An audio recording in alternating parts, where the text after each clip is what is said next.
ఇప్పుడు నేను చెప్పేది వచ్చి త్రిపుర రహస్యం అనే పుస్తకంలోనివి ప్రశ్నలు జవాబులు అన్నమాట.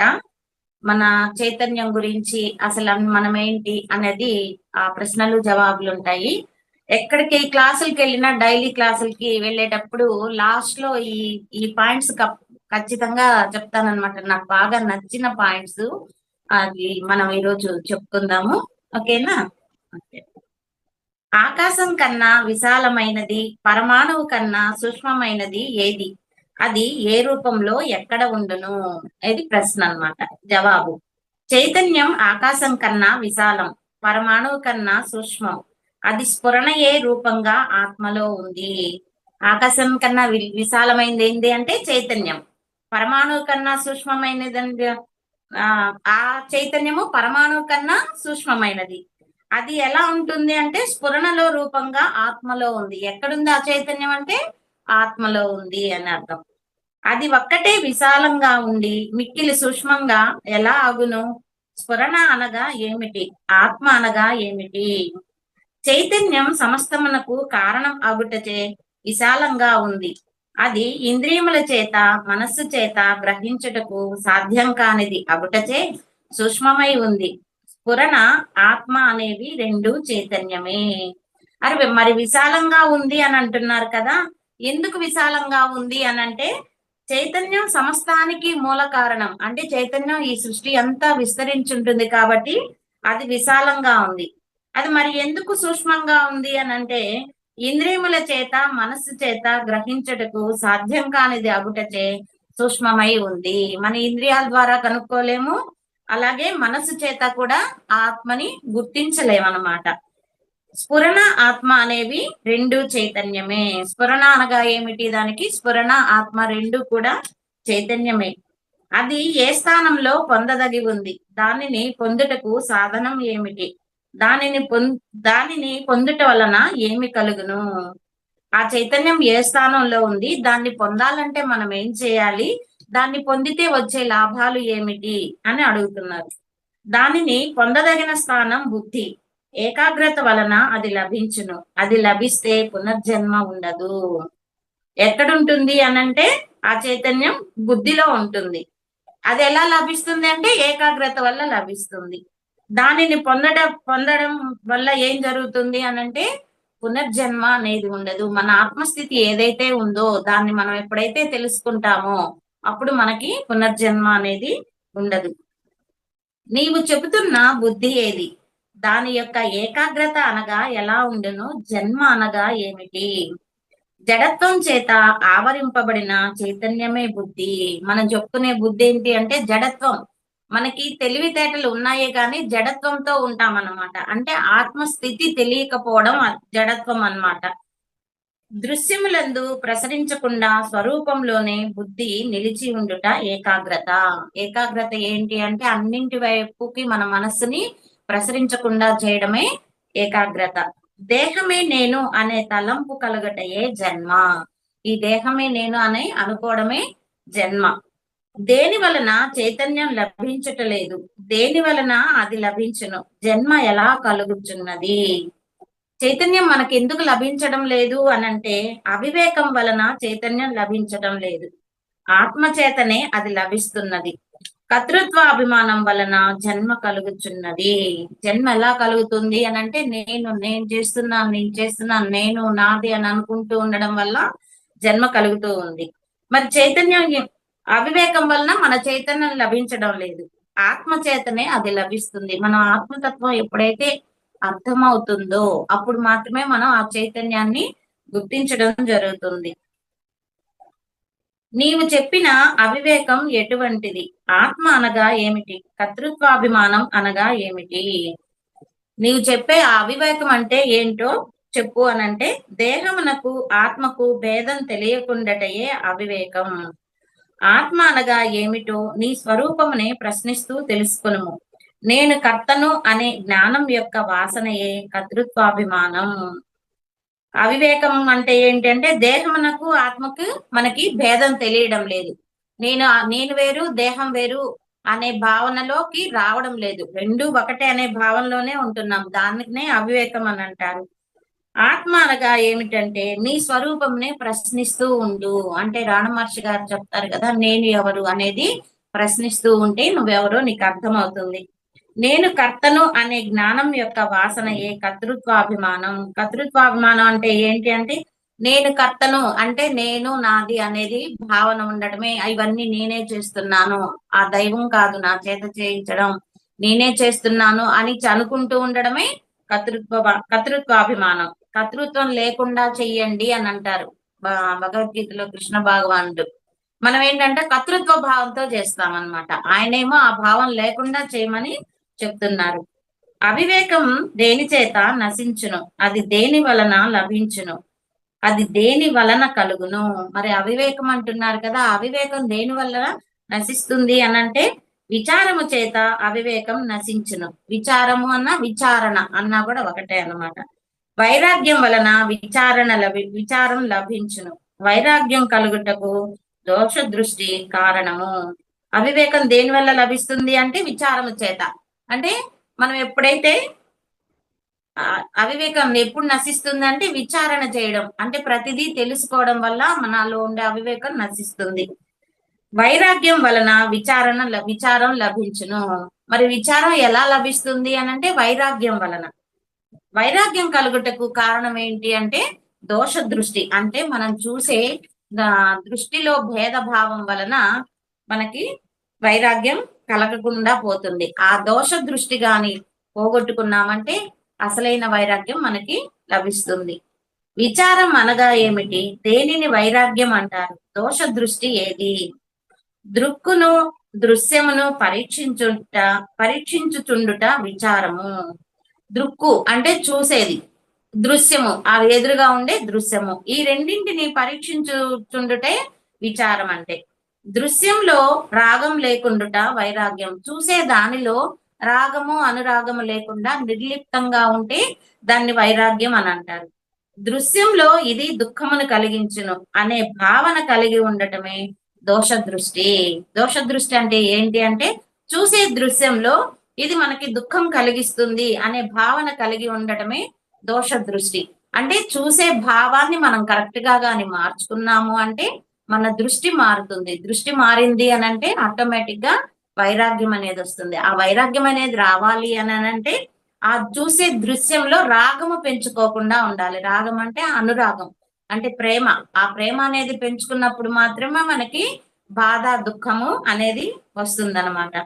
ఇదంతా దేని వలన కలుగును, అది దేని వలన పొందబడును, దానికి మూల కారణం ఏమిటి? ఇదంతా దేని వల్ల కలుగుతోంది మనకి అనంటే దేవతా అనుగ్రహం చేత ఇదంతా కలుగుతుంది. అది భక్తి చేత. అది మరి దేని వలన పొందగలము అనంటే భక్తి చేత లభించును. భక్తికి మూల కారణం సత్సంగం. మనం భక్తి అంటున్నాం గాని ఇప్పుడుండే భక్తి కొంచెం ఏమని చెప్పాలంటే మూఢ భక్తి అనొచ్చు. ఎందుకు అనంటే మన కోరికల లిస్ట్ చూసి భగవంతుడే ఆశ్చర్యపోయే విధంగా మన కోరికలు ఉంటాయి. అంటే ఇంతకు ముందు అందరూ బాగుండాలి, దానిలో నేనుండాలి అనే భావన పోయి చెప్పుకోవడానికి చెప్పుకుంటాం. కానీ అందరికన్నా కూడా నేను బాగుండాలి అనే స్వార్థ చింతనతో భగవంతుడిని కోరుకోవడం జరుగుతూ ఉందన్నమాట. అయితే భక్తికి మూల కారణం పూర్వకాలం ఈ భక్తి రావడానికి కూడా సత్సంగాలు, భజనలు, హరికథలు, బుర్రకథలు ఇవన్నీ చెప్తూ ఉండేవాళ్ళు అనమాట. అట్లా వాళ్ళకి భక్తి అనేది ఏర్పడేది. దేవత ఎవరు? భక్తి అనగా ఏమిటి? సత్పురుషులు ఎటువంటి వారు? జగదీశ్వరి దేవత అంటే ఈ సృష్టికి ఆది మూలం అమ్మవారని చెప్పుకుంటాం కదా, అదే చెప్తున్నారు అక్కడ. ఆమె ఎందే చిత్తం ఆసక్తమై ఉండుట భక్తి. భక్తి అంటే ఏంటి అంటే అమ్మవారి ఎందే ఆసక్తి కలిగి ఉండడం, అంటే చిత్తాన్ని ఆ అమ్మ ఎందే ఉంచడాన్ని భక్తి అంటారు.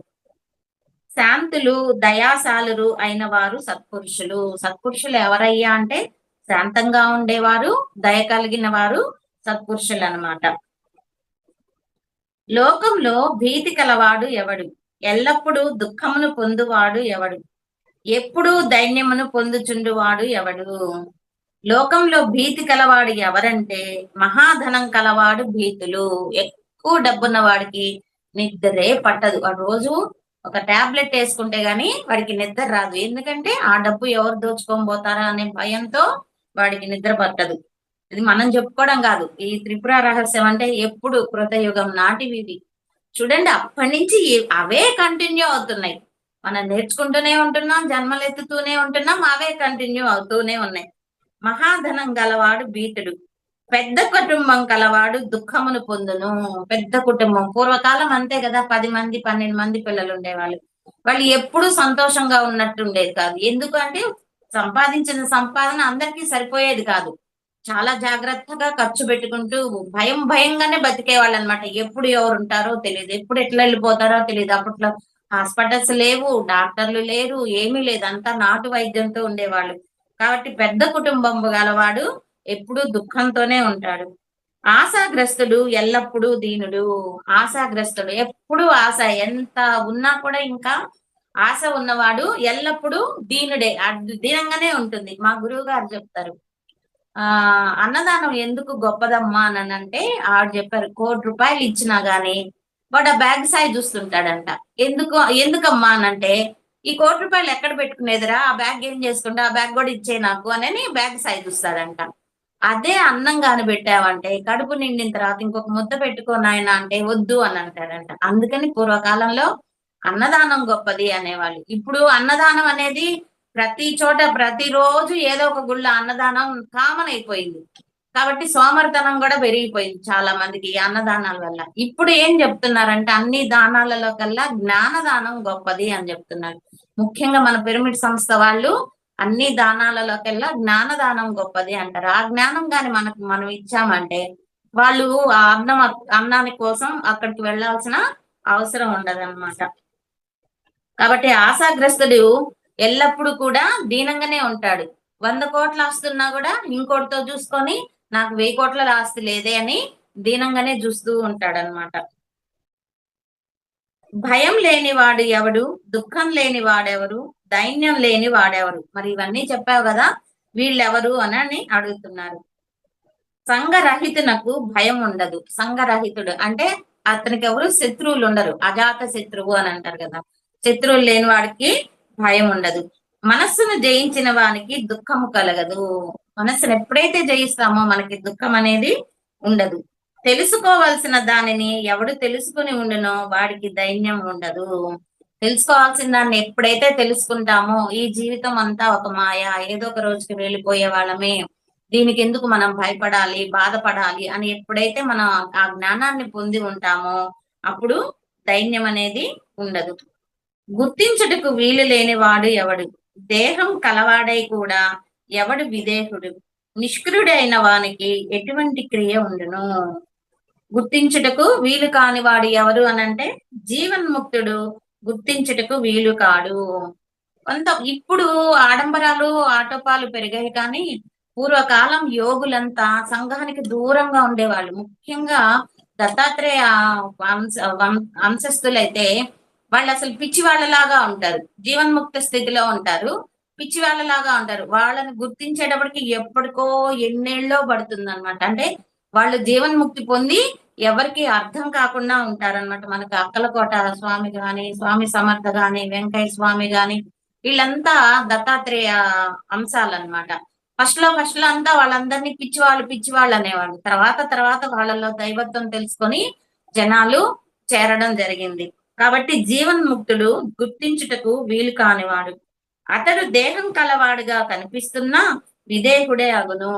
పైకి మనకి దేహంగా రూపంగా అనిపిస్తూ ఉన్నా దేహానికి అతీతంగా ఉంటారు. సిద్ధి సాయిబాబా కూడా అంతే అన్నమాట. వీళ్ళంతా దత్త వంశస్థులు.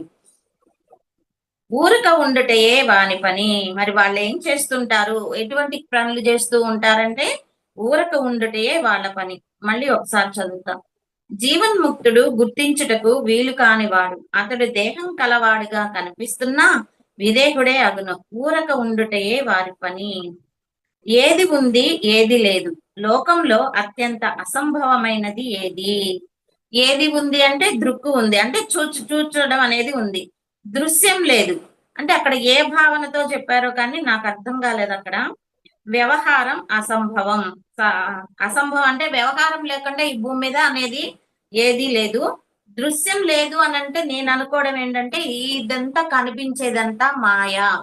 ఇది కొన్ని రోజులు ఉంటుంది, తర్వాత ఉండదు. కాబట్టి ఆ అమ్మ ఏం చెప్పారు అంటే, చూచేవాడు ఉన్నాడు కానీ అక్కడ దృశ్యం అయితే ఏదీ లేదు. వ్యవహారం అసంభవం అంటే వ్యవహారాలు లేకుండా ఈ భూమి మీద ఏది ఉండదు అని దాంట్లో త్రిపుర రహస్యంలో అది పేరే జ్ఞానఖండ సారము అంట.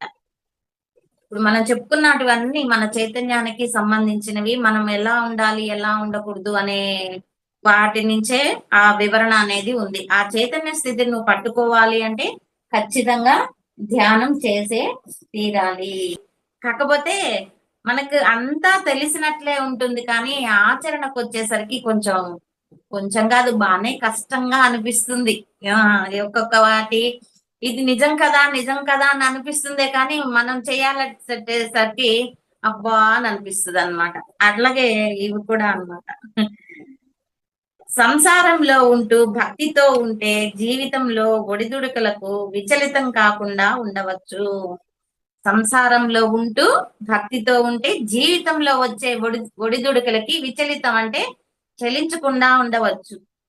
భక్తి ఎలా కలుగుతుంది? మరి అలా ఉండాలంటే భక్తి ఉండాలన్నారు కదా, మరి భక్తి ఎలా కలుగుతుంది? నామగుణ కీర్తనం నామ జపం. ఎలా వస్తుంది భక్తి అంటే? నామగుణ కీర్తనం నామ జపం. అంటే పేరునైనా మన శ్రీరామ అన్నారు, అదే పేరుతోనే, అంటే సపరేట్ గా ఇంకా మంత్రం అనేది లేదు. శ్రీరామ అనేదే మంత్రం అన్నమాట.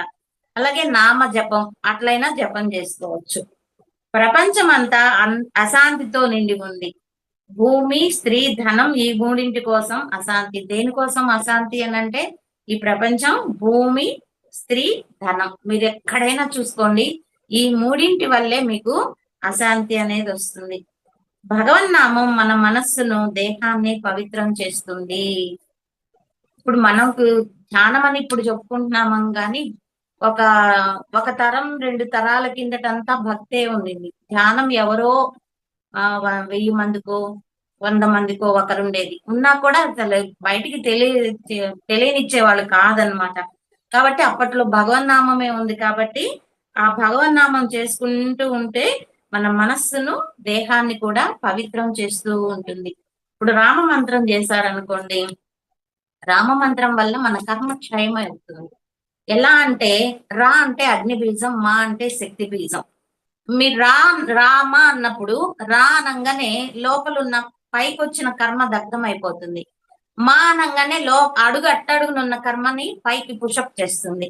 అందుకని రామ రామ రామ అనే నామం ఎప్పుడైతే అంటూ ఉంటారో కర్మ దగ్ధం అయిపోతుంది అనమాట. అందుకే దాన్ని తారక మంత్రము అని అంటారు. కాబట్టి భగవన్నామం మన మనస్సును శుద్ధి చేస్తుంది, దేహాన్ని కూడా పవిత్రం చేస్తుంది. మరణ సమయంలో భగవన్నామం మాత్రమే వచ్చే విధంగా తయారు కావాలి. ఇది చాలా ఇంపార్టెంట్. మనకు ముందంతా ఎట్లా ఉన్నా కూడా చివరిలో భగవన్నామం గుర్తొచ్చే విధంగా ఉండాలి. మనం లాస్ట్ క్లాసుల్లో కూడా ఒక కథ చెప్పుకున్నాం దానికి. అది అందరు వినే ఉంటారు. కాబట్టి ఆ భగవన్నామం మాత్రమే గుర్తొచ్చే విధంగా మన జీవితం ఉండాలి. అంటే ఇప్పుడు రోజు నువ్వు అనుకుంటూ ఉంటే ఆ చివరి దశలో గుర్తొస్తుంది. ఏనుగును స్నానం చేయించి గజశాలలో కట్టివేస్తారు, అప్పుడు బురద అంటించుకోదు. అలాగే మనం బాధ్యతలు తీరిన తర్వాత భగవంతుడి వైపు మళ్ళాలి. ఏనుగు ఏం చేస్తుంది? స్నానం చేయించగానే మళ్ళీ బురద పూసుకుంటుంది. పాపం అది దాని సౌలభ్యం కోసమే పూసుకుంటుంది. ఎందుకంటే ఒళ్ళు పగిలిపోకుండా ఉండడం కోసం అది మళ్ళీ ఆ తడి మీదే బురద పూసుకోవడం జరుగుతుంది. అదే దాన్ని ఒక శాలలో కట్టేశారనుకోండి, ఏనుగుల్ని కట్టేసే శాలలో కట్టేశారనుకోండి, బురద పూసుకోదు. అలాగే మనం కూడా ఏంటంటే బాధ్యతలు తీరిన తర్వాత భగవంతుడి వైపుకు మళ్ళాలి. కాబట్టి ఇదే చేయడంలే అందరూ. అత్త హోదా వచ్చినా కూడా ఆ హోదా వదులుకోవడం లేదు. ఎందుకంటే కోడలికి పెత్తనం ఇస్తే ఏం చేసేస్తారో అని భయం అన్నమాట. పూర్వకాలం వానప్రస్థానం అనేది ఉండింది. 45-50 ఏళ్ల కల్లా పిల్లలకి పెళ్లిళ్ళు చేసి వానప్రస్థానానికి వెళ్ళిపోయేవాళ్ళు. ఇప్పుడు చచ్చే వరకు కూడా జీవితం మీద ఆశ కోరికలు చావడం లేదనమాట. అదే మనం భగవంతుడి వైపు మళ్ళామనుకోండి, అప్పుడు మనలో ఉండే పాపపు పక్షులు వెళ్ళిపోతాయి. మనం ఏకాంతంగా ఉండడానికి అలవాటు చేసుకోవాలి. మనం కంచె వేయకపోతే చెట్లను పశువులు తినేస్తాయి. అలాగే మనం కూడా బయట విషయాలకి పోకూడదు. ఎప్పుడైతే మనం భగవంతుడి వైపు వెళ్తామో మనలో ఉండే పాపపు పక్షులు వెళ్ళిపోతాయి. పాపపు పక్షులు అంటే చెడ్డ ఆలోచనలు అన్నమాట. మనం ఏకాంతంగా ఉండడానికి కూడా అలవాటు చేసుకోవాలి. అంటే బాధ్యతల్ని వదిలించుకోవాలి. అంటే టచ్ మీ నాట్ లాగా ఉండాలి. పూర్తిగా వదిలేసి ఇప్పుడు వానప్రస్థానాలు లేవు కాబట్టి ఇంట్లోనే ఉండాలి కాబట్టి బాధ్యతలు తగ్గించుకొని టచ్ మీ నాట్ లాగా ఉండడం నేర్చుకోవాలి. మనం కంచె వేయకపోతే చెట్లను పశువులు తినేస్తాయి. అలాగే మనం కూడా బయట విషయాలకి పోకూడదు. చెట్లను పశువులు ఎలా తినేస్తాయో మనం కూడా బయట విషయాలకి అంటే ఇంట్లో టచ్ మీ నాట్ లాగా ఉండడమే కాకుండా బయట విషయాల పట్ల కూడా ఆసక్తి చూపించకుండా ఉంటే మనం చేసే ధ్యానం నిలబడుతుంది. ఏకాంతంగా ధ్యానం చేయాలి. ఎలా అంటే స్వాతి నక్షత్రం ఉన్నప్పుడు పడే వర్షపు చినుకు పడినప్పుడు ఆలుచిప్పలో పడి ముత్యంగా మారి సముద్రపు అడుగు భాగానికి వెళుతుంది. ఇప్పుడు కూడా ఏకాంతంగా చెయ్యాలంటే అయితే మరి క్లాసులకి వెళ్ళకూడదా అంటే క్లాసులకి వెళ్ళాలి. ఇంట్లో ఏకాంతంగా చేయాలి వీలైనంత వరకు. ఎందుకంటే డిస్టర్బెన్స్ లేకుండా చూసుకొని చేయాలి. ఎలా అంటే స్వాతి చినుకు పడినప్పుడు ఆల్చిప్ప ఎలా అయితే నోరు తెరుస్తుందో ఆ చినుకు పడంగానే అది ముత్యంగా మారడానికి సముద్రపు అడుగుకి వెళ్ళిపోతాయి అన్నమాట. అవన్నీ ఆ సముద్రపు అడుగుకి వెళ్ళిపోతాయి. అప్పుడు అది ఏకాంతంగా ఉంటుంది. మిగతా వాటితో కలవకుండా ఏకాంతంగా ఉంటుంది. అలా మనం ఏకాంతంగా ధ్యానం చేయాలి. పాలు అనేది మనస్సు, నీళ్లు అనేది సంసారం. ఇవి రెండూ కలిసిపోతాయి. వాటిని వేరు చేయాలంటే పాలను మరగబెట్టి, చల్లార్చి, తోడుపెట్టి దానిని కదపకుండా ఉంచాలి. దీనినే నిర్జన వాసం అంటారు. తర్వాత పెరుగుని చిలికి వెన్న తీసి దానిని నీళ్ళల్లో వేస్తే అది కదలదు. అదే నిర్జన వాసం. నిర్జన ఈ పాయింట్ ఎవరు చెప్పారనంటే సిద్ధేశ్వర భారతీనంద స్వామి చెప్పారనమాట. అంటే మనం యూట్యూబ్ చూస్తూ ఉన్నప్పుడు నేను బుక్ పెన్ను పెట్టుకునేదిను వాళ్ళు చెప్పేటి రాసుకుంటూ ఉంటాను అనమాట. అంటే మనకు తెలియని పదాలు చాలా ఉంటాయి కాబట్టి అవి రాసుకుంటూ ఉంటాను అనమాట. ఆయన చెప్పినటిది ఇదనమాట.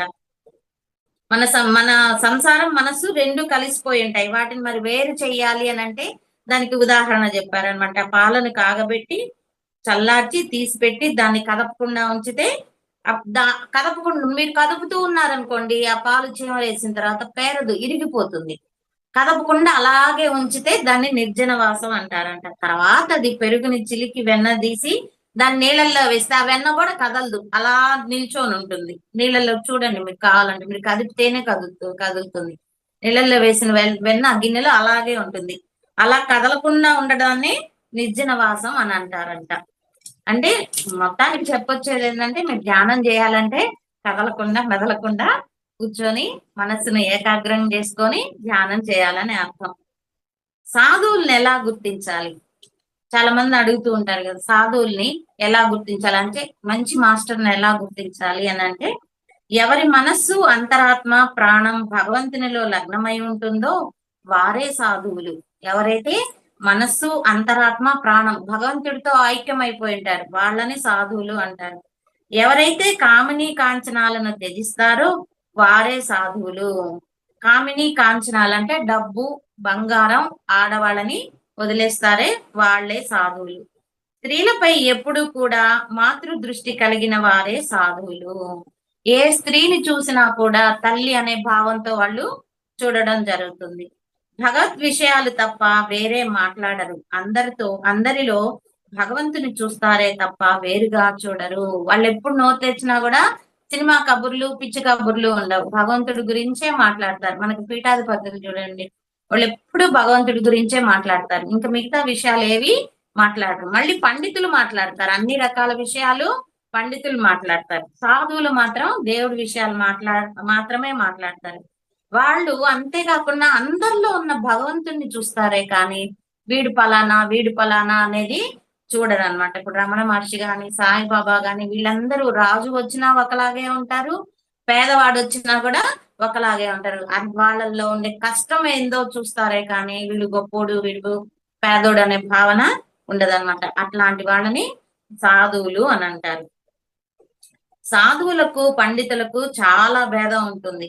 పండితులు చెప్పేది ఒకటి, చేసేది ఒకటి. మనకు అంత ముందు కూడా చెప్పుకున్న పాయింట్ అంటే ఈ హరికథలు బుర్రకథలు చెప్పేవాళ్ళు ఒకరోజు హరికథ చెప్పడానికి పోతూ అతను ఏం చెప్తాడు, ఎక్కువ పప్పు తినద్దు, ఎక్కువ పప్పు తిన్నారంటే గ్యాస్ ఫామ్ అవుద్ది అని చెప్తారు. మరి హరికథలోనో బుర్రకథలోనో గుర్తులేదు. ఇంటికి వచ్చాక వాళ్ళ ఆవిడ ఆకుకూర వేసి పెడుతుంది.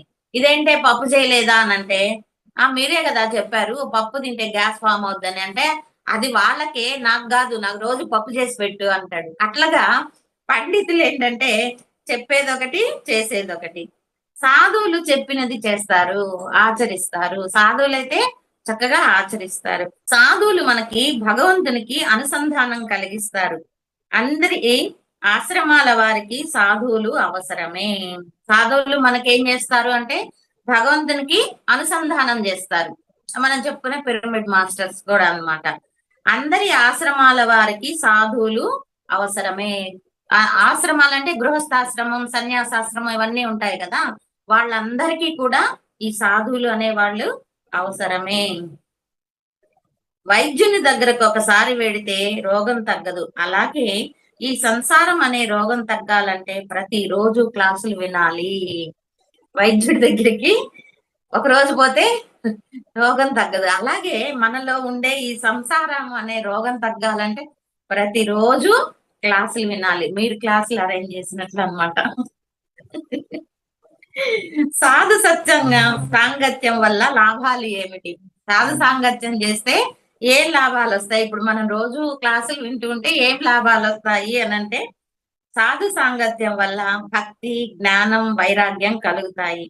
ఇంటిలో ఎవరికైనా బాగా లేకపోతే ఆ ఇంటి యజమాని వారి ఆరోగ్యం పట్ల ఎలా వ్యాకులత పడతాడో, అలాగే భక్తుడు భగవంతుని పట్ల వ్యాకులత పడతాడు. ఎలా ఇంట్లో వాళ్ళకి బాగా లేకపోతే ఆ బిడ్డ గురించి ఆరాటం ఎట్లా పడతామో, అలాగే భక్తుడు భగవంతుడి గురించి ఆరాట పడుతూ ఉంటాడు. మనకి భగవంతుడి గురించి ఆరాట పడిన వాళ్ళల్లో బాగా తెలిసిన వాళ్ళు రామకృష్ణ పరమహంస గారు. ఆయనైతే అమ్మవారి దర్శనం కాలేదని తల నేలకేసి కొట్టుకొని ఒళ్ళున నానా హింసలు పెట్టుకునేవాడు. ఇంకా దర్శనం ఇవ్వలేదా, ఇంకా దర్శనం ఇవ్వవా, ఇంకెప్పుడు ఇస్తావా? చిన్న పిల్లలు ఎట్లా పొల్లాడి పొల్లాడి ఏడుస్తారు, మనం ఏమన్నా తీసికపోతే అలా దొల్లాడి ఏడ్చేవాడంట. అదే చెప్తున్నారు వాళ్ళు. భక్తుడు ఎలా ఉంటాడంటే, ఇంట్లో ఎవరికైనా బాగలేకపోతే మనం ఎలా బాధపడతామో అలాగే భక్తుడు భగవంతుడి పట్ల అలా వ్యాకులత పడతాడు. ఉద్యోగం పోయిన వాడు ఎలా మళ్ళీ ఉద్యోగం కోసం పాటు పడినట్లు ఆ భగవంతుడి కోసం మళ్ళీ మళ్ళీ ప్రయత్నం అనేది చేస్తూనే ఉంటాడు. ఇక్కడే డ్రాప్ అయిపోయేది, చాలా మంది డ్రాప్ అయిపోయేది ఎక్కడ అంటే, అడుగు పెడతారు పెట్టడానికి, కానీ చివరి వరకు నిలబడదన్నమాట. దాళ్ళని కృష్ణుడు ఏం చెప్తాడంటే, ఈ జన్మలో కొంచెం సాధన చేసి ఆ మానేసిన వాళ్ళు ఏమవుతారు మన జన్మకి అని అంటే, యోగ భ్రష్టత్వం పొందుతారు అంటారు. భ్రష్టత్వం అంటే ఏదో చెడిపోవడం అని కాదు అక్కడ. యోగ భ్రష్టత్వం అంటే వాళ్ళు గొప్పవాళ్ళు ఇళ్లల్లో పుట్టి మళ్ళీ యోగ సాధన వైపుకే రావడం జరుగుతుంది అనమాట. అంటే ఇక్కడ పడిపోవడం అనేది ఉండదు. మిగతా విషయాల పట్ల పడిపోవడం అనేది ఉంటది, కానీ ఈ విషయం పట్ల మాత్రం పడిపోవడం అనేది ఉండదు. సాధువులు చెప్పినది విని ఆచరించాలి, ఆచరించకపోతే ప్రయోజనం ఉండదు. మన మాస్టర్లు చెప్పినటువన్నీ విని ఆచరించాలి. అదేదో సినిమా కథో లేదంటే సినిమా పాటో కాదు కదా మర్చిపోవడానికి. అవన్నీ మనం ఆచరించామంటే మన జీవితం ఎంతో బాగుంటుంది. రోగం వస్తే పథ్యం చేసినట్లు ఈ భవరోగాన్ని నాశనం చేసుకోవడానికి కొన్ని నియమాలు పాటించాలి. మనకి రోగం అనారోగ్యం వస్తే ఎలా పథ్యం చేస్తామో అంటే కొన్ని కొన్ని తినకూడనటివి ఉంటాయి కదా, అలాగే ఈ నాశనం చేసుకోవాలి అని అంటే కొన్ని నియమాలు పాటించాలి. అన్ని చోట్ల తిరగడం, అన్ని రకాలు చూడటం మానాలి. ఎప్పుడయ్యా నువ్వు భగవంతుడి వైపు నిలకడగా ఉంటావు అనంటే అన్ని చోట్ల తిరగడం, అన్ని రకాలు చూడడం మానాలి. అంటే కొంతమంది ఎంత తిరిగినా తృప్తి ఉండదు, ఎన్ని చూసినా తృప్తి ఉండదు అనమాట. ఇవన్నీ చూడాలి, చెయ్యాలి అనేది దాన్ని తగ్గించుకుంటే ఆటోమేటిక్ గా ఈ భవరోగాన్ని మనం తొలగించుకోవచ్చు. ఒక పాత్రలో నీరు పోస్తే కొంచెం సేపటికి ఆ నీరు ఆవిరైపోతుంది. అదే పాత్రను గంగలో ముంచితే ఆ నీరు అలాగే ఉంటుంది. అలాగే మనం కూడా ఎప్పుడూ భగవత్ చింతన, సజ్జన సాంగత్యం, ధ్యానం, స్వాధ్యాయం చేయాలి. అప్పుడు మనసు ఎప్పుడూ శుష్కించదు, నీరస పడిపోదు. ఒక పాత్రలో నీరు పోసి నువ్వు వేడి చేసావంటే అవి ఆవిరైపోతాయి. అదే పాత్రలో నీళ్లు పోసి గంగలో గాని ఉంచావు అంటే పోసిన నీరు పోసినట్లే ఉంటుంది. అలాగే మనం కూడా ఎప్పుడు కూడా భగవత్ చింతన, సజ్జన సాంగత్యం, ధ్యానం, స్వాధ్యాయం ఇవన్నీ చేస్తూ ఉంటే మన మనస్సు ఎప్పుడు నీరస పడిపోదు. అంటే దుఃఖం అనేది దరిచేరదు. అది దేన్నో ఒక దాన్ని పట్టుకొని ఉండాలి. భక్తినన్నా పట్టుకోవాలి, ధ్యానాన్నన్నా లేదంటే సజ్జన సాంగత్యం అన్నా మనం పట్టుకొని ఉండాలన్నమాట. ఏంటి బుక్స్ కనీసం ఇవేవి చేయకపోయినా, మనసు కుదరకపోయినా పారాయణం అన్నా చేస్తూ ఉంటే పారాయణ చేయడము, లేదంటే బుక్స్ గొప్ప గొప్ప యోగుల పుస్తకాలుంటాయి. మన పిరమిడ్ వాళ్ళు రాసిన పుస్తకాలు చాలా ఉన్నాయి. మనకి ఆత్మజ్ఞానాన్ని అందించేటివి చాలా ఉన్నాయి. మనకి భయాన్ని పోగొట్టేటివి, ఆత్మజ్ఞానం అందించే పుస్తకాలు చాలా ఉన్నాయి. వీటిని కానీ చదువుతూ ఉంటే మన మనసు స్థిరంగా ఉంటుందన్నమాట. ప్రార్థన గురించి శ్రీ రామకృష్ణులు ఇలా చెప్పారు. తల్లి తండ్రిని దేనికోసమై ఎలా అర్థిస్తామో, దేనికోసమైనా ఎలా అర్థిస్తామో అదే విధంగా భగవంతుని దగ్గర ప్రార్థించాలి. తల్లిదండ్రిని మనం ఎలా అడుగుతాం, ఏదైనా వస్తువు కావాలంటే నాకు అది తీసి తీసి అని ఎలా అయితే మారం చేస్తామో అలాగే భగవంతుని కూడా మనం ప్రార్థించాలి. పాత్ర ఎలా ఉండాలంటే ప్రాపంచిక పాత్రలా ఉండకూడదు, ఆధ్యాత్మిక పాత్రలా ఉండాలి. అంతేకాక నీ ధర్మం, నీ న్యాయం, నీ జ్ఞానం, నీ అజ్ఞానం, నీ అధర్మం, నీ పుణ్యం, నీ పాపం అన్ని నీవే తీసుకొని నాకు శుద్ధ భక్తిని ప్రసాదించు అని అడగాలి. పాత్ర అంటే మన జీవితం ఎలా ఉండాలి అంటే ప్రాపంచిక జీవితం లాగా ఉండకూడదు, ఆధ్యాత్మిక జీవితం లాగా ఉండాలి. అంటే మేము ప్రాపంచికంగా ఉండకూడదా అంటే ప్రాపంచికంగా ఉండాలి, కాకపోతే టచ్ మీ నాట్ లాగా ఉండాలి. ఏవేవి భగవంతుడు మనకిచ్చినాడు అనంటే ధర్మం, న్యాయం, జ్ఞానం, అజ్ఞానం, అధర్మం, పుణ్యం, పాపం అన్ని నువ్వే తీసేసుకొని నాకు మాత్రం ఏమి ఇస్తావు అంటే శుద్ధ భక్తిని మాత్రం నాకు ప్రసాదించు అని భగవంతుడిని అడగాలంట. అంటే నాకు ఇవేం అవసరం లేదు, మంచి చెడు అవన్నీ నాకేమొద్దు, కేవలం నీ మీద శుద్ధ భక్తిని మాత్రమే ప్రసాదించు అని అడగాలంట భగవంతుణ్ణి. ఇవి రామకృష్ణ పరమహంస గారు చెప్పినాటి అన్నమాట.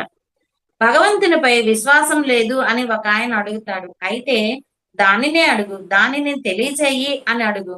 అలాగే నీ దర్శనం ప్రసాదించు, నీ దర్శనం లేకపోతే నన్ను ఎందుకు సృష్టించావు అని అడుగు అని చెప్తారు.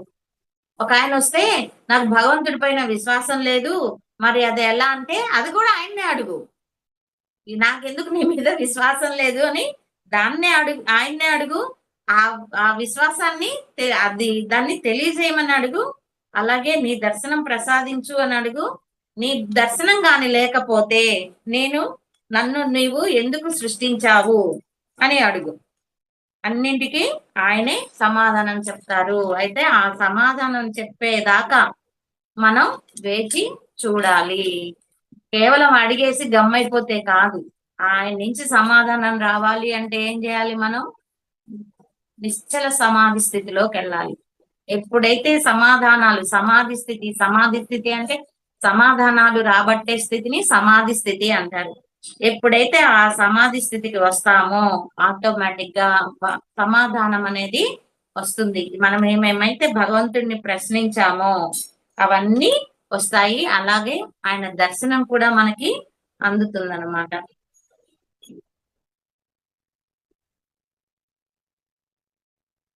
ఒకసారి అయోధ్యకి నారదుల వారు రావణ సంహారం గురించి గుర్తు చేయడానికి వస్తారనమాట. కానీ మర్చిపోయి రాముడిని కీర్తిస్తాడు. అంటే తన కర్తవ్యం తెలియజేయడానికి వచ్చి మర్చిపోయి కీర్తిస్తాడనమాట. ఆ కీర్తనకి మెచ్చి రాముడు నీకు ఏం వరం కావాలో కోరుకో అని అడిగినప్పుడు నాకు ఏమీ వద్దు, నేను ఎల్లప్పుడూ నీ పాద పద్మాలని స్మరించే విధంగా చెయ్యి అని అడుగుతాడు. ఈ భువనమోహర మాయలో చిక్కుకోకుండా నీ అనుగ్రహం ప్రసాదించు అని వేడుకుంటాడు. భక్తి, టైము, పరిసరాలు అవసరం లేదు, అలాగే ధ్యానానికి కూడా. ఎప్పుడైతే నాకు ఇవన్నీ ఏం అవసరం లేదు, నీ భువనమోహన మాయలో చిక్కుకోకుండా నన్ను అనుగ్రహించు అని వేడుకుంటాడు. అలాగే మనం ఈ ప్రాపంచిక మాయలో చిక్కుకోకుండా జీవించాలి. భక్తి, టైము, పరిసరాలు అవసరం లేదు, ధ్యానానికి కూడా భగవంతుని పూజించడానికి ఎలా అయితే మనకి టైం లేదు అంటే పలానా టైంలోనే అనుకోవాలి భగవంతుడి గురించి, పలానా టైంలో అనుకోకూడదు అనే నియమం అయితే నిజంగా లేదు. పూజలకి నియమం ఉంది కానీ భక్తికి నియమం అనేది లేదు. అలాగే ధ్యానానికి కూడా టైం అనేది లేదు. పరిసరాలతో కూడా పని అవసరం లేదు. ఎక్కడైనా సరే మనం హ్యాపీగా ధ్యాన స్థితికి వెళ్ళిపోవచ్చు అనమాట. అలా జీవితం అన్నది భగవంతుడు ప్రసాదించిన చాలా పవిత్రమైన బహుమతి. భగవంతుడు మనకిచ్చిన చాలా పవిత్రమైన బహుమతి. కాకపోతే మనం ఈ జీవితాన్ని వ్యర్థం చేసుకుంటున్నాం. ప్రాపంచిక విషయాలలో చిక్కుకొని మనం జీవితాన్ని వ్యర్థం చేసుకున్నాం. నిరాశకు చోటివ్వకు. ప్రగతి పదంలో నిరాశను మించిన శత్రువు లేదు. ఎవరు చెప్పారంటే రామకృష్ణ పరమహంస గారు చెప్పారు. ఎప్పుడు కూడా నీ జీవితంలో నిరాశకు చోటు లేదు. నీ నిరాశ అనేది నీ యొక్క పరమ శత్రువు. ఎప్పుడైనా నిరాశకు చోటిచ్చావు అంటే దాని నుంచి కోలుకోవడానికి టైం పడుతుందన్నమాట. ఆత్మవిశ్వాసం లేని జీవితం వ్యర్థం. జీవితం వ్యర్థం ఎప్పుడవుతుందంటే నీ మీద నీకు ఆత్మవిశ్వాసం లేనప్పుడు. మనిషికి ఆత్మవిశ్వాసం అనేది అవసరం. చీకటి వెనుక వచ్చే ఉదయం కోసం వేచి చూడాలి. కష్టాల తర్వాత వచ్చే సుఖశాంతుల కోసం ఎదురు చూడాలి. ఎప్పుడు చీకటే ఉండదు. చీకటి వెనుక మళ్ళీ వెలుతురు వస్తుంది. రాత్రి అవుతుంది, మళ్ళీ పగలవుతుంది. కాబట్టి ఆ పగల కోసం నువ్వు వేచి చూడాలి. అలాగే కష్టాలు వచ్చినప్పుడు మళ్ళీ నీకు సుఖశాంతుల కోసం వేచి చూస్తూ ఉండడమే. అయితే ఆ కష్టాలు పోవడానికి నువ్వు చేయాల్సిన మానవ ప్రయత్నం అనేది ఖచ్చితంగా చేయాలి. ఈ కష్టాలు పోతాయిలే, సుఖాలు వస్తాయిలే, వాళ్ళు చెప్పారు కదా అని గమ్ము కూర్చుంటే పోవు. నీ మానవ ప్రయత్నం అనేది చేయాలి. ఇప్పుడు చీకటి ఉన్నప్పుడు నువ్వు ఎలా అయితే లైట్ వేస్తే వెలుగు వస్తుందో అలాగే నీ ప్రయత్నం అనేది అవసరం అన్నమాట. కాలం వృధా చేయకు. ఎప్పుడు ఏదో ఉపయోగపడే పనే చేస్తూ ఉండు. కొంతమంది చాలా ఖాళీగా కూర్చొని ఉంటారు. అలా కాలాన్ని వృధా చేయదు. నీకు ఉపయోగపడే పనన్నా చెయ్యి, లేదంటే ఎదుటి వ్యక్తులకు ఉపయోగపడే పనన్నా చెయ్యి. నీకు ఉపయోగపడే పని అయితే ధ్యానం, సజ్జన సాంగత్య, స్వాధ్యాయం ఇవి నీకు ఉపయోగపడతాయి. లేదు ఎదుటి వ్యక్తులకి నువ్వు చేయగలిగినంత సేవ చెయ్యి. బలహీనులు అవకాశాల కోసం ఎదురు చూస్తారు. బలవంతులు అవకాశాన్ని సృష్టిస్తారు. బలహీనులు కొంతమంది ఏం చేస్తారంటే ఎప్పుడు అవకాశం వస్తుందా అని ఎదురు చూస్తారు. అదే బలవంతులైతే అవకాశాలను సృష్టి చేసుకుంటారు. ఎందుకు అనంటే వాళ్ళకి ఎప్పుడు పని చేస్తూ ఉండడం ఇష్టం. ఇతరులకి ఉపయోగపడుతూ ఉండడం ఇష్టం. బలహీనలు అట్లా కాదు. ఏదో వస్తే చూద్దాంలే అన్నట్లుగా ఉంటారన్నమాట. గెలవాలంటే ఓటమికి కారణాలు తెలియాలి. మనం గెలవాలంటే ఓటమికి ఏం చేస్తే ఓడిపోతాం అనేది కానీ కారణం తెలిసింది అంటే ఖచ్చితంగా గెలుస్తాం అన్నమాట. ఈ మాట చెప్పింది ఎవరంటే వివేకానంద. ఆత్మవంచన, పరనింద చేసేవారు తమ పతనాన్ని తాము కొని తెచ్చుకున్నట్లే. ఆత్మనింద మనల్ని మనం తిట్టుకోవడం, ఇన్ఫీరియారిటీ కాంప్లెక్స్ చాలా మందికి ఉంటుంది. నేనింతే, నేనెందుకు పనికిరాను, నేనెవరికి ఉపయోగపడను, నేనెందుకు జీవించాలా, పోతే పోలా ఇట్లుంటారు కొంతమంది. అట్లా ఆత్మనింద చేసుకునే వాళ్ళు, పరనింద చేసేవాళ్ళు, ఇతరులను కూడా అనవసరంగా తిట్టేవాళ్ళు తమ పతనాన్ని తాము కొని తెచ్చుకున్నట్లే. అంటే తన మీద తాను చెత్త వేసుకున్నట్లే. పరనింద వేస్తే మనకు తెలుసు తర్వాత ఆ మాటలు వెనక్కి తిరిగి వచ్చి మన ఆరాలో ఉండి మనల్ని ఇబ్బంది పెట్టే విధంగా తయారవుతాయి.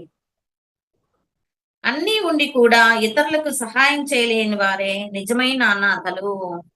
చాలా మందికి అన్నీ ఉంటాయి కానీ ఇతరులకు సహాయం చేయమంటే మాత్రం ముందుకు రారు. వాళ్ళు ఎవరయ్యా అంటే నిజమైన అనాథలు అంటారు వాళ్ళు. అంటే ఇతరులకి ఏమీ చెయ్యరు కాబట్టి వాళ్ళని అనాథలతో పోలుస్తున్నారు. గమ్యము గమనము రెండు ఉత్తమమై ఉండాలి. గమ్యము గమనము. గమ్యం అంటే మన లక్ష్యం. అలాగే గమనము మన నడిచే విధానం కూడా ఉత్తమంగా ఉండాలి. ప్రతి గమనం వెనుక చేదు దాగి ఉంటుంది. ప్రతి చెడు వెనుక మంచి దాగి ఉంటుంది. మనం నడిచే విధానంలో ఎన్నో ఇబ్బందులు జరుగుతాయి. ప్రతి గమనానికి ఎన్నో ఇబ్బందులు ఉంటాయి. అదే చెడు అంటే. అలాగే ప్రతి చెడు వెనుక మంచి దాగి ఉంటుంది. దాని వెనక మళ్ళీ మనం కష్టపడ్డదానికి ప్రతిఫలం వస్తే అప్పుడు మళ్ళీ హ్యాపీగా మనం ఉండడం జరుగుతుంది. ఇతరులను కష్టపెట్టి మనము సుఖపడడం మంచిది కాదు. మనం కష్టపడి ఇతరులను సుఖపెట్టాలి. ఇతరులను ఇబ్బంది పెట్టి మనం సుఖపడడం మంచిది కాదు. అది కర్మ కింద చేరుతుంది. మనం కష్టపడి మనం బాగుంటూ ఇతరులకి సుఖపడేట్లు చేయడం చాలా అవసరం. చేసే పనిని ప్రేమించండి. అప్పుడు ఎటువంటి శ్రమ అయినా సృజనాత్మక స్థాయిని చేరుకుంటుంది. ఏ పని చేస్తున్నా కూడా ప్రేమించండి. అప్పుడు మీరు చేసే పనిలో సృజనాత్మకత అంటే కొత్తదనం అనేది వెల్లివిరుస్తూ ఉంటుంది. ఇది ముఖ్యంగా ఆడవాళ్ళకి చెప్పుకోవచ్చు. వంట చేసేటప్పుడు మీరు ప్రేమతో చేయండి, భగవన్నామంతో చేయండి అని మనం చెప్పుకుంటూ ఉంటాం. ఎప్పుడైతే నువ్వు వంట పైన ఏకాగ్రత పెట్టావో ఆ వంట అత్యద్భుతంగా ఉంటుంది. లేదా ఏ నామమో, ఏ మంత్రమో చేసుకుంటూ చేసావనుకోండి, ఆ మంత్రం యొక్క శక్తి మొత్తం ఆ వంటలో ఉంటుంది. అది తిన్న వాళ్ళకి వాళ్ళలో ఏమైనా చెడు గుణాలుంటే అవన్నీ వెళ్ళిపోవడం జరుగుతుంది. ఓటమి ఎరగని వ్యక్తి కన్నా విలువలతో జీవించే వ్యక్తి మిన్నా. ఎప్పుడు ఓటమి ఎరగని వాడికన్నా కూడా విలువలతో జీవించడేవాడు మిన్న. విలువలంటే మంచి మంచి పనులు చేస్తూ మంచి భావాలతో ఉండే మంచి జీవిత విలువలు అంటారు వాటిని. వాటితో ఉండేవాడే గొప్పవాడు. ఓటమి లేకుండా ఉండడం కాదు, జీవిత విలువల్ని పాటించేవాడే మిన్న అన్నమాట. భయం అనే వరదను అరికట్టడానికి ధైర్యం అనే ఆనకట్టను నిరంతరం నిర్మించుకోవాలి. మనలో ఉండే భయముని అరికట్టడానికి ధైర్యం అనే ఆనకట్టను నిరంతరం నిర్మించుకోవాలి. జీవితం అంటే కొంతమందికి ఫ్యూచర్ చూస్తే భయంగా ఉండొచ్చు. చదువు రాని వాడికి ఫ్యూచర్ చూసుకుంటే భయంగా ఉండొచ్చు. అలాగే డబ్బు లేని వాడికి ఫ్యూచర్ చూసుకుంటే భయంగా ఉండొచ్చు. కానీ ఎప్పటికప్పుడు ధైర్యాన్ని కూడా తీసుకొని ఒక నదికి ఎలా అయితే ఆనకట్ట కడతామో అలాగే ధైర్యాన్ని కూడా తీసుకొని ఎప్పుడు ముందుకి అడుగు వేస్తూ ఉండాలి. మరణానికి భయపడడం అంటే చిరిగిపోయిన బట్టను వదిలేందుకు భయపడటం. మరణం లేని మీరు పుస్తకం చదివారంటే మరణం అంటే భయం పోతుంది. ఈ ఈ వస్త్రాన్ని ఈ రోజు వదిలేసి రేపు ఎలా అయితే వేరు కొత్తవి వేసుకుంటామో అలాగే ప్రతి ఒక్కరూ కూడా ఈ చిరిగిపోయిన ఈ శరీరాన్ని అంటే శిథిలమైపోయిన ఈ శరీరాన్ని వదిలేసి మరు జన్మకు పోవడం జరుగుతుంది అన్నమాట. అంటే మనం ఈ బట్టను వదలడానికి భయపడుతున్నాం అన్నమాట. అంటే మరణానికి భయపడుతున్నాం. నిజంగా అయితే మరణానికి భయపడాల్సిన అవసరం లేదు. ఇప్పుడు యోగులు చూడండి, వాళ్ళు చక్కగా ముందే తెలిసిపోతుంది, లక్షణంగా చెప్తారు. అందరూ శిష్యులు కూర్చొని ఉంటారు, నీట్ గా వాళ్ళ శరీరాన్ని వదిలేస్తారు. ఏడుపులు, పెడబొబ్బలు, నాకు అది కావాలి, ఇది కావాలి, నింబోతే వీళ్ళెట్ట వాళ్ళెట్లా ఇవేవి ఆలోచన ఉండదు. శిష్యులందరూ కూర్చున్నప్పుడే శుద్ధంగా చక్కగా శరీరాన్ని వదిలేసి వెళ్ళిపోతారు. అలా తయారు కావాలన్నమాట. ఎందుకు అనంటే ఈ ఈ బంధువులు ఈ ఆస్తిపాస్తులు ఉండవే కానీ నువ్వు అనేది ఉంటావు. మళ్ళీ మరు జన్మలో మళ్ళీ నేర్చుకోవడం, ఎదగడం అనేది ఉంటుంది. కాబట్టి మరణం అంటే ఈ ఆస్తుపాస్తులు బంధువుల వల్లే మనకి మరణం అంటే భయం. అంతకు తప్పించి వేరేది ఉండదు. ఇవన్నీ మాయా భ్రమ అని ఎప్పుడైతే తెలుసుకుంటావో మరణం అంటే నీకు భయం ఉండదన్నమాట. సాధన లేకుండా విజయాన్ని సాధించడం ఎడారిలో మంచి నీళ్ల కోసం వెతకడం లాంటిది. ఏ సాధన చేయకుండా ఏ పని చేయకుండా విజయం రావాలంటే రాదు. అది ఎలా అంటే ఎడారిలో నీళ్లు వెతకడం లాంటిది. నువ్వు కంపల్సరీ సాధన చేస్తేనే విజయం అనేది నీ వెంట ఉంటుంది. డబ్బు మంచితనాన్ని తీసుకురాలేదు, కానీ మంచితనం డబ్బుతో పాటు అనేక సంపదలను తీసుకురాగలదు. డబ్బున్నంత మాత్రాన మనకి మంచితనం రాదు, కానీ మంచితనం డబ్బుతో పాటు అనేక సంపదలు నీకు బంధువర్గాన్ని తీసుకొచ్చి పెడుతుంది. ఆ డబ్బుతో సేవా కార్యక్రమాలు చేయవచ్చు. నీకు మరి జన్మకి వాడు పెట్టి పుట్టాడురా అంటారు కదా, మీరు ఎప్పుడైతే ధర్మ కార్యక్రమాలు చేస్తారో మరు జన్మ మీకు బేస్ బాగా ఉంటుంది. కాబట్టి డబ్బున్నంత మాత్రాన గొప్పవాడు కాదనమాట. అదే డబ్బు అదే మంచితనంగానే ఉంటే నువ్వెంతో గొప్పవాడివి. ఇంకొకరితో పోరాడి విజయం పొందడం కంటే ఆత్మ విజయం పొందడమే అత్యుత్తమం. ఇంకొకరితో పోరాడి అంటే బాకీ ప్రాపంచిక విషయాల కోసం పోరాడే కంటే కూడా నీవు ఆత్మ విజయం అంటే సాధన ద్వారా నేను ఎవరు అని తెలుసుకున్నావు అంటే అది అత్యంత ఉత్తమం. ఉత్తమ వ్యక్తిని రూపొందించడమే విద్య యొక్క పరమార్థం. విద్య యొక్క పరమార్థం ఏంటి అనంటే ఉత్తమ వ్యక్తిని రూపొందించడం. కానీ ఇప్పుడు విద్యలు మాత్రం ఉత్తమ వ్యక్తుల్ని రూపొందించడం లేదండి.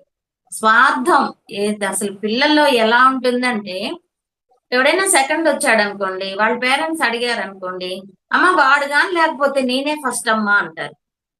ఈసారి చదివి బాగా ఫస్ట్ వస్తాను అనడం లేదు ఇప్పుడు. స్వార్థం వాడనే వాడు ఉండబట్టి కదా నేను ఫస్ట్ రాలేదు. అంటే అక్కడ ఏమవుతుందంటే వాడు చచ్చిపోవాలి అనే భావంతో ఉంటున్నారనమాట. ఇప్పుడు పిల్లకాయలు అట్లుంటున్నారు. కానీ ఒకప్పుడు మన చదువులు ఎలా ఉండేవి అనంటే వ్యక్తిత్వాన్ని రూపొందించే విధంగా ఉండేది. ఎంత మంచిగా తయారు చేసేవాళ్ళంటే, ఆ గురువుల దగ్గర ఉన్నప్పుడు పిల్లల్ని ఎంత మంచిగా తయారు చేసేవాళ్ళంటే, అంత మంచిగా తయారు చేశారు. ఎప్పుడైతే విద్యా విధానాల్లో మార్పులు జరుగుతూ వచ్చాయో, అసలు మామూలుగా మన భగవద్గీత గురించి కానీ, మన ఉన్నాయి కదా శతకాలు, వేమన శతకం గాని, ఇంకొక శతకం గూడా. వీటి గురించి చెప్పడం, చేయడం అనేదే లేదు. అసలు మనిషి ఎలా జీవించాలి అనేదే వాళ్ళకి లేకుండా పోయింది. ఎంతసేపు ఆ 6 సబ్జెక్ట్‌లే రుబ్బి, రుబ్బి, రుబ్బి, రుబ్బి క్లాస్ ఫస్ట్ తెస్తున్నారే కానీ, ఇప్పుడు చదువుల్లో విలువలైతే లేవు. కానీ ఉత్తమ వ్యక్తిని రూపొందించడమే విద్య యొక్క పరమార్థం. కాకపోతే ఈ ధ్యాన సాధన వైపుకు వచ్చిన వాళ్ళు ఈ సజ్జన సాంగత్యం వల్ల ఉత్తమ స్థితికనేది రావడం జరుగుతుంది. లేదంటే ఉద్యోగాలు చేసుకోవడం, డబ్బు సంపాదించుకోవడం, ఈర్ష్యలు, అసూయలు, ద్వేషాలు మొత్తం ఇప్పుడే అనుభవించేయాలి. అన్ని రకాలు తినేయాలి, అన్ని రకాలు అనుభవించేయాలి. ఏమంటే జీవితం చిన్నది కాబట్టి అని. ఎన్ని ఎన్ని జన్మలెత్తినా అదే జీవితం అయితే ఎప్పుడు నిన్ను నువ్వు తెలుసుకుంటావు? అది తెలుసుకోవడం లేదు. ఇప్పుడిప్పుడు కొంతమంది ఇటువైపు మొగ్గుతున్నారే కానీ భక్తి పెరుగుతుందే కానీ ఆత్మ జ్ఞానం పెరగడం లేదు. నా బాధ కూడా అదే. గుళ్ళు గోపురాలంటే ఏమో వందల మందొస్తారు. ఒక పీఠాధిపతి వచ్చాడంటే ఆ హాలు పట్టనంత మందొస్తారు. అదే ఒక ధ్యానం క్లాస్ అంటే ఊరు మొత్తం గూడూరులో రీసెంట్‌గా 1000 పాంప్లెట్లు పంచితే ధ్యానం క్లాస్‌కి కనీసం 100 మంది కూడా రాలేదు. బాధ. ఎప్పుడు తెలుసుకుంటారు? ఎప్పుడు తెలుసుకుంటారు? ఈ ప్రాపంచికం ఈరోజు ఉంటుంది, రేపోతుంది. అట్లని ప్రాపంచికం అనుభవించొద్దని కాదు. దానిలో ఉంటూ ఆత్మస్థితి వైపుకు వెళ్ళాలి అనేది నా ఆశ, ఆలోచన అన్నమాట. అది ఉండడం లేదు. ఇంతసేపు స్వార్థం, స్వార్థం, స్వార్థం అన్నమాట. ఎవరైనా మనకిచ్చేది తాత్కాలికమైనది. కృషితో మనం సంపాదించుకునేది శాశ్వతమైనది. ఎవరైనా ఏమైనా ఇచ్చారనుకోండి, అది ఎన్ని రోజులుంటుంది మన దగ్గర? ఒక రూ. 100 ఇచ్చాడు. ఎన్ని రోజులుంటుంది? ఒక పూటుంటుంది. అదే మనం సంపాదించుకున్నామనుకోండి, అది మనకి శాశ్వతంగా ఉంటుంది. చదువు చేదుగా ఉంటుంది. కానీ ఫలాలు ఎప్పుడూ తియ్యగా ఉంటాయి. చదువుకునేటప్పుడు ప్రతి పిల్లాడికి కష్టంగానే ఉంటుంది. కానీ ఆ ఉద్యోగం వచ్చాక కష్టపడ్డదంతా కూడా మర్చిపోయి ఆనందపడతారు. ఒక తల్లి ఎలాగైతే 9 నెలలు బిడ్డని మోసేటప్పుడు కష్టంగా ఉంటుంది. కానీ ఆ బిడ్డని చూసుకున్నాక ఆ బిడ్డలో ఉండే ఆ చిరునవ్వుని చూసేసరికి ఆ అమాయకత్వం, చిరునవ్వు మీరు గమనించండి. పసిబిడ్డలు ఒక సంవత్సరం, 2 ఏళ్ల వరకు వాళ్ళు నిద్రపోతుంటే చూడండి తనివి తీరదు. ఎంతసేపు చూసినా వాళ్ళు ముసిముసి నవ్వులు నవ్వుకుంటూ ఉంటారు. ఎంతసేపు చూసినా కూడా ఇంకా ఆ నిర్మలత్వం, ఆ అమాయకత్వాన్ని ఇంకా ఇంకా చూడాలా అనిపిస్తూ ఉంటుందన్నమాట. అట్లాగే తల్లి ఎలా అయితే తను పడ్డ కష్టాన్ని మర్చిపోతుందో చదువు కూడా అన్నమాట. అంటే చదివేటప్పుడు బిడ్డలకు కష్టంగా ఉంటుంది గానీ తర్వాత ఉద్యోగం వచ్చేసరికి చాలా హాయిగా, హ్యాపీగా ఉంటుంది. పొగడ్త సుగంధం వంటిది. దానిని స్వీకరించేందుకే ప్రయత్నించాలి గాని మింగేందుకు కాదు. పొగడ్తలు బాగా ఉంటాయి. దాన్ని స్వీకరించేందుకు ప్రయత్నించేయాలే కానీ మింగేందుకు గాదు. మింగేందుకు అనంటే వాటిట్లో ఇంకిపోకూడదు. అంటే ఆ పొగడ్తలకే లొంగిపోకూడదనమాట. పొగడ్తలకి లొంగామనుకోండి ఏమవుతది? మన దగ్గరియన్ని పట్టుకోపోతారాళ్ళు. ఇళ్ళ పక్కోళ్ళు వస్తుంటారు గదా! అక్క, అమ్మ, అత్త అంటా వస్తారు గదా! కాబట్టి ఏందంటే ఎప్పుడు గూడా పొగడ్తల్ని ఒక చిరునవ్వు నవ్వి తీసుకోవాలి. వాటికి లొంగిపోకూడదనమాట. ఇది ముఖ్యంగా ధ్యానులకి చాలా చాలా అవసరం. ధైర్యంగా కార్యాచరణకు దిగే వారికే విజయం లభిస్తుంది. ఎవరికి విజయం లభిస్తుందంటే ధైర్యంగా ముందుకు అడుగేయాలి. అమ్మో! ధ్యానం అంట, కదలకూడదంట, మనసు బయటికి పోకూడదంట. Non veg మానేయాలంట. ఇట్లా భయపడే వాళ్ళు ఎప్పుడు ముందుకు అడుగేస్తారు? వేయలేరు కదా! నువ్వు ధైర్యంగా ముందుకు అడుగు వెయ్యి. ఒక వారం రోజులు మానేసి చూడు. అంతగా ఉండలేకపోతే నీ ఇష్టం, నీ చాయిస్ అది. బలవంత పెట్టేవాళ్ళు ఎవ్వరు లేరు. బిగినింగ్ లో అందరూ కదులుతూ ఉంటారు. మనసు నిలబడదు. వస్తూ పోతూ ఉంటుంది. ఉంటాయి ఒక పద్ధతి అనంటే, ఒక ఆచరణ అనంటే కొన్ని కండిషన్స్ అనేటివి ఉంటాయి. కానీ వాటినన్నింటినీ తట్టుకొని ముందుకు రావాలి. ఎందుకంటే నిన్ను నువ్వు తెలుసుకోవడానికి. ఎవరినో ఉద్ధరించడానికి గాదు. నిన్ను నువ్వు తెలుసుకోవడానికి ఇప్పుడున్న జీవితం కన్నా ఇంకా ఉత్తమంగా జీవించడం కోసం నువ్వు ఖచ్చితంగా ఏ రోజుకైనా సరే ధ్యానానికి రావాల్సిందే. ఎన్ని జన్మలెత్తైనా అండర్‌లైన్. ఈ జన్మ కాకపోతే మరు జన్మ, మరు జన్మ కాకపోతే ఇంకో జన్మ. చివరికి ఎవరైనా సరే ధ్యానం ద్వారా తనను తాను తెలుసుకున్న వాడే మళ్ళీ ఈ భూమి మీదకి రాకుండా ఉండడం జరుగుతుంది. జ్ఞానం మేధావిని వినయవంతుడిగా చేస్తే అవివేకం గర్వితుడిని చేస్తుంది. జ్ఞానం ఉన్నవాడు నిజమైన జ్ఞానం ఉన్నవాడు వినయంగా ఉంటాడు. పొంగడు, పైకి పొంగడు. అదే అవివేకం అయితే గర్వితుడిని చేస్తుంది. అవివేకంతో ఉన్నవాడు అంతా నాకు తెలుసు అంటాడు. ఏదో కొంచెం తెలుసు ఉంటది. కానీ అంతా నాకు తెలుసు. ఇంకా ముందు పోతే అంతా నాకే తెలుసు అనే స్థితికి వస్తాడనమాట. అట్లుంటాయన్నమాట. మీరు గమనించండి. ఏదైనా కొంచెం లోపం ఉన్న వాళ్ళు దాన్ని కవర్ చేయడానికి ఏందేందో మాట్లాడేస్తారు. అసలు మనం అడిగిన దానికి వాళ్ళు చెప్పేదానికి సంబంధం ఉండదు. మొత్తానికి మన నోరు మూయిచ్చేస్తారనమాట వాళ్ళు. అట్లా వాళ్ళని అందుకే అవివేకులు అంటారు. అట్లాంటి వాళ్ళ దగ్గర మనం గమ్ముగా తలదించుకోనన్నా ఉండాలి. లేదంటే మనకి తలదించుకోవడం ఇష్టం లేకపోతే అక్కడి నుంచన్నా వెళ్ళిపోవాలి. నేనైతే చేస్తాను.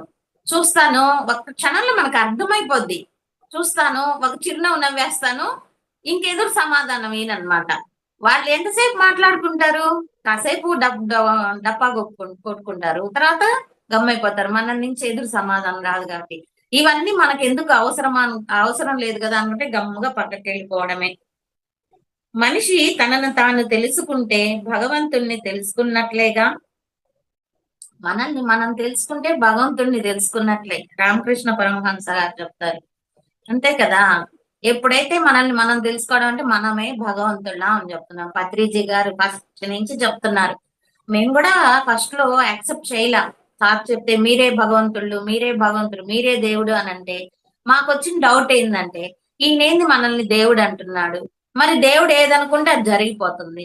మనం మనం దేవుడైతే మనం అనుకుంటే ఎందుకు జరగట్లేదు? అదొక పెద్ద క్వశ్చన్ గా ఉండేది. ఆ తర్వాత అర్థమైంది. ఎప్పుడు మన దగ్గర ఎనర్జీ లెవెల్ లేదు. మనలో ఉన్న శక్తులన్నీ పైన ట్రూ సెల్ఫ్ దగ్గర పెట్టేసి వచ్చాము. ఏమీ తెలియని వ్యక్తులుగా వచ్చాము. ఇక్కడ మళ్ళీ మనం సాధన ద్వారా మనలో ఉన్న శక్తిని బయటికి తీసుకొచ్చుకున్నప్పుడు మనమే దేవుడు అనేది అర్థమవుతుంది అని ఎప్పుడు సాధనలోకి రాగా రాగా రాగా రాగా అప్పుడు అర్థమైందనమాట. మనమే దేవుళ్ళము అని. ఇన్ని అరిషడ్ పెట్టుకొని మనమే దేవుళ్ళు అనడం ఎంతవరకు కరెక్ట్? అరిషడ్ వర్గాలన్నీ పోతేనే కదా ఆ కారుణ్యం, వినయం, విధేయత ఎన్ని గుణాలు రావాలో చూడండి. మనమే దేవుళ్ళం కావాలంటే సుమారు 24 గుణాలు, 32 గుణాలు రావాలి మనకి. వస్తేనే మనం దేవుళ్ళము అవుతామన్నమాట. ఆయన అదే చెప్తున్నారు రామకృష్ణ పరమహంస. మనిషి తనను తాను తెలుసుకుంటే భగవంతుడిని తెలుసుకున్నట్లే. ఎప్పుడు వెలుగును చూడటం నేర్చుకో. అప్పుడు అసలు చీకటే కనిపించదు. ఇది కొంచెం కష్టమే. ప్రాపంచికంలోకి వెళ్తాము, బయట వెళ్తాము, అంతా మంచే కనబడుతుందా? కనపడదు. చెడు కూడా కనపడుతుంది. ఆ చెడుని చూడకుండా ఉండడం కూడా కష్టమే.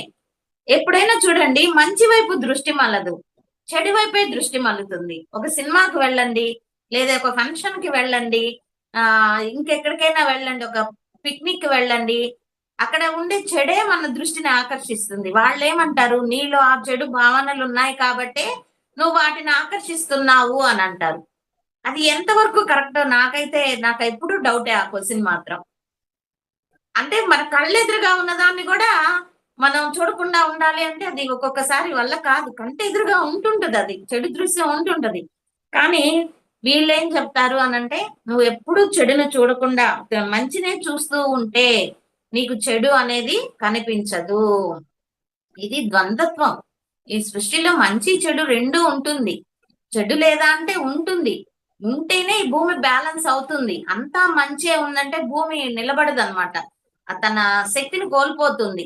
అంటే దీని పర్పస్సే మెయిన్ ఏంటంటే ద్వంద్వత్వం నుంచి ఏకత్వంలోకి రావడం కోసమే ఈ భూమి అనేది సృష్టించబడిందనమాట. ఇది థర్డ్ డైమెన్షన్ ఈ భూమి అనేది. కాబట్టి ఆహ్, ఎప్పుడు వీలైనంత వరకు చెడును మంచిని చూడడం నేర్చుకో. అప్పుడు నీకు చెడే కనిపించదు. నాగరికత అంటే జంతు తత్వాన్ని పారద్రోలి మానవత్వపు విలువను గుర్తించడం. నాగరికత ఏమిటి అంటే జంతు తత్వాన్ని పారద్రోలి మానవత్వపు విలువను గుర్తించడం. కాకపోతే ఇది లేదు ప్రస్తుతం. ఒకవంతే ఉంది. కలియుగం కాబట్టి ఆ మానవత్వం అనేది ఒకవంతే ఉంది. ఆ జంతు తత్వం అనేది చాలా చాలా ఎక్కువగా ఉందన్నమాట. Okay. Thank you. Thank you very much.